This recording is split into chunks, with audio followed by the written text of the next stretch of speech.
Класс менен орус тилден дифференциалдуу иштөө. Жанатан бери силер айтып атасыңар. Мына мынча бала жакшы иштейт дагы, окуйт, диктантты жакшы жазат деп.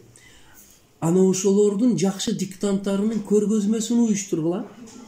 Аларды жакшыларын жакшы менен Ана энди кара, главный дагы бир нерсени айтам.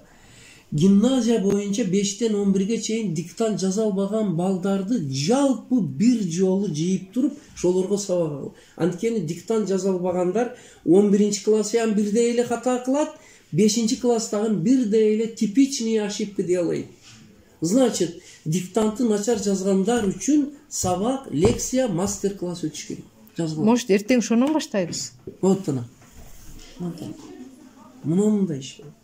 Только диктанттарыңар бир беттен ашпасын. Мыналарды уксаң, даже вот хоштең тутат да, прям азыр чыгып эле барып кылгың келип кетет. Көрдүңбү, завучту. Иртыклайык деп атат. Это о чем-то говорит.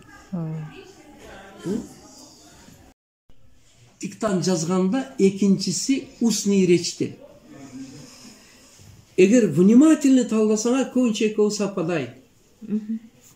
Экөө сападайт. Туура эмес окуган, туура эмес сүйлөгөн бала туура эмес жазат. Туура эмес жазган бала туура эмес окуйт. Мына научный проницание, мына ичиге түшүп атабыз. Типичный ошибка дегенде мына ол 9 тамгага этият болгула. Айтам.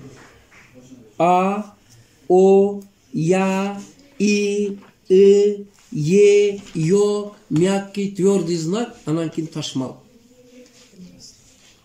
Билесиңер, кылбайсыңар. Билесиңер,